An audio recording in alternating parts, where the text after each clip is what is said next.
손흥민을 막아야 하는 홀딩 입장에선 아주 죽을 맛이었겠죠. 누가 와도 막기 힘든 선수를 1대1로 막으라고 하는데 얘한테 패스까지 받기 편하게 들어온다? 그것도 한두 번이 아니라 계속?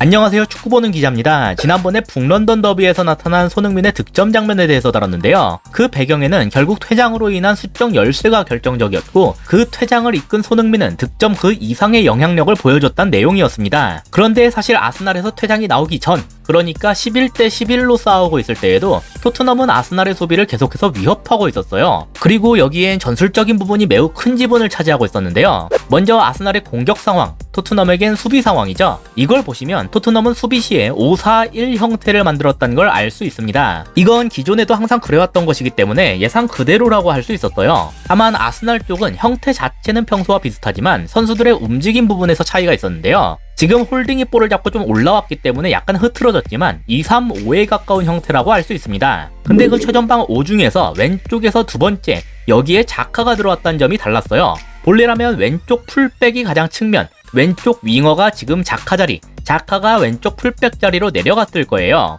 여기엔 아스날에서 기용 가능한 풀백 상황 등이 작용했지만 어쨌든 여기에서 주목할 건 좌측 중미인 자카의 기본적인 방향성이 앞으로 나아간다는 것에 있어요. 우측 중미인 엘네니가 후방에 머무르는 것과는 완전히 반대죠. 저는 프리뷰에서 이런 전술적 컨셉 때문에 토미야스가 세드릭보다 수비력이 좋음에도 불구하고 이번에 왼쪽으로 나올 것이라고 예상했었는데요. 문제는 이렇듯 자카를 적극적으로 전진시킨다는 컨셉이 수비 상황에서도 그대로 보였다는 것에서 출발합니다. 토트넘의 중앙 센터백인 다이어가 볼을 잡고 있는 상황이에요. 보시면 3백이 가장 후방에 있고 그 앞에 투종미가 자리하고 있죠. 반면 아스날은 전방에서 4명이 압박하러 올라왔는데요. 자카가 이 중에서 하나로 올라와서 미드필더 하나를 잡고 있는 중입니다. 사실 이것까진 납득할 수 있는 위치였어요. 문제는 여기에서 우측 센터백인 산체스가 볼을 잡았을 때 나타났는데요. 산체스가 볼을 잡았을 때 이렇게 자카가 얘를 압박하러 올라오곤 했습니다. 은케티아는 보통 다이어를 잡았기 때문에 산체스를 잡으려면 누군가가 가긴 해야 됐어요. 하지만 자카가 그 역할을 맡기로 했다면 얘가 그 전까지 맡고 있던 중미를 다른 사람이 대신 맡아줘야겠죠. 위치상으론 웨데고르가 이걸 해줄 수 있을 것처럼 보입니다. 하지만 자카가 산체스에게 붙고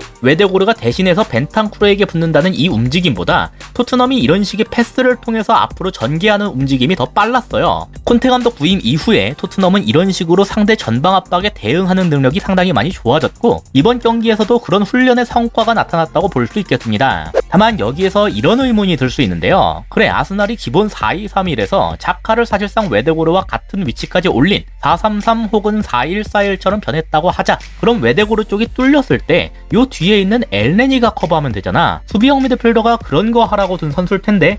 아까와 이어지는 장면이에요. 일단 웨데고르가 뒤에서부터 열심히 쫓아왔지만 벤탄쿠르를 막지 못했는데요. 지금 엘네니 위치를 보시면 거의 센터백 라인까지 내려왔죠. 이날 경기 전체적으로 봤을 때 수비 상황에서 엘네니의 핵심 임무는 아주 명확했어요. 폭하면 공미 자리까지 내려오는 케인을 막는 겁니다. 토트넘에서 가장 큰 무기 중 하나는 케인이 내려와서 받은 다음에 손흥민에게 롱패스를 때리는 거죠. 이걸 철저하게 봉쇄하기 위해서 뒤에선 마갈량, 앞에선 엘네니가 케인을 집중적으로 보는 거예요. 이건 벤탄쿠르의 전진을 엘네니가 커버할 수 없게 만드는 결과로 이어졌습니다. 좌측 풀백인 토미야스는 쿨루셰브스키를 잡고 있었기 때문에 이걸 제대로 저지할 수가 없었어요. 케인의 롱패스를 저지하기 위해서 엘네니를 붙여놓는다는 것은 일견 합리적인 판단으로 보입니다. 하지만 그렇다면 자카를 센터백에게까지 압박을 시킨다는 컨셉은 취하면 안 됐다고 생각해요. 아무래도 아스날이 토트넘의 후방 빌드업 능력을 너무 안일하게 본 것이 아닌가 싶었습니다. 근데 이게 끝이 아니라 이보다 더 큰 문제가 남아있었는데요. 아까 산체스에게 볼이 갔을 땐 자카가 튀어나갔다고 말씀드렸죠.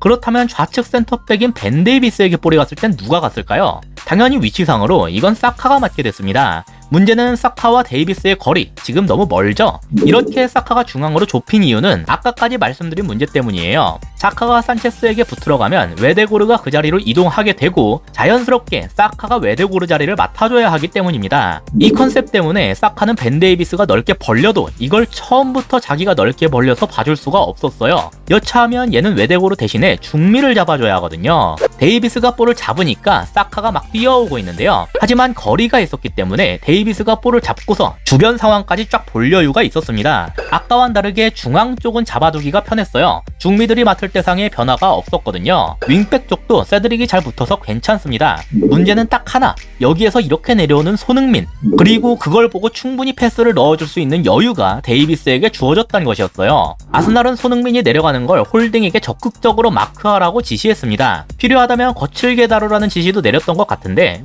결국 그래서 퇴장까지 당했죠? 이 말은 반대로 말하면 내려가는 손흥민에게 패스가 너무 쉽게 투입됐단 거예요. 전방 압박의 목적은 애초에 상대 공격진에게 패스가 정확히 투입되지 못하게 만드는 것에 있습니다. 하지만 아스날은 애매한 스탠스로 인해서 그거에 실패한 거죠.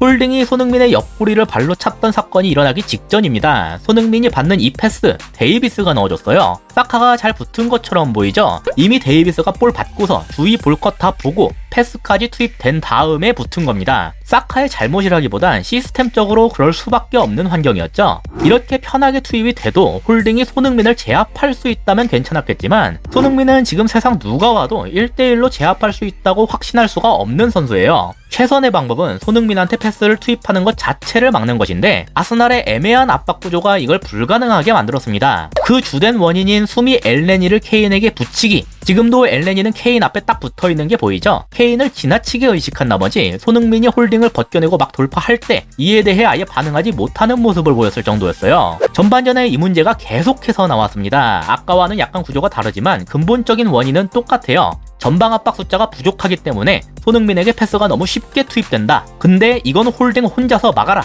손흥민을 막아야 하는 홀딩 입장에선 아주 죽을 맛이었겠죠. 누가 와도 막기 힘든 선수를 1대1로 막으라고 하는데 얘한테 패스까지 받기 편하게 들어온다? 그것도 한두 번이 아니라 계속? 다시 한번 말씀드리지만 아르테타 감독은 둘 중 하나는 했어야 했습니다. 전방 압박을 정말 빡세게 해서 손흥민에게 향하는 패스 자체를 어렵게 하거나 아니면 아싸리 내려서서 손흥민을 막는 홀딩을 돕도록 만들거나, 심지어 이 컨셉은 손흥민에게 패스가 가지 않더라도 위험했어요. 보시면 손흥민이 측면으로 쭉 빠지니까 홀딩도 이쪽까지 쭉 끌려왔죠. 이러니까 자연스럽게 마갈량과의 거리가 벌어지는 경우가 많았어요. 데이비스는 여전히 볼을 투입하기 편한 상태였고 따라서 케인의 침투를 보고서 패스를 넣어줄 수가 있었습니다. 이번 장면도 마찬가지예요. 홀딩이 손흥민에게 끌려갔기 때문에 마갈량과의 거리가 엄청나게 벌어졌죠. 이번엔 케인이 아니라 호이비가 이 공간으로 침투했고 케인 앞을 막던 엘네니가 후다닥 달려와서 이 공간을 커버해야 했습니다. 이런 식으로 여기 자리가 계속 벌어지는 건 엘네니에게 큰 부담이었어요. 그리고 엘네니가 센터백 라인까지 내려가게 되면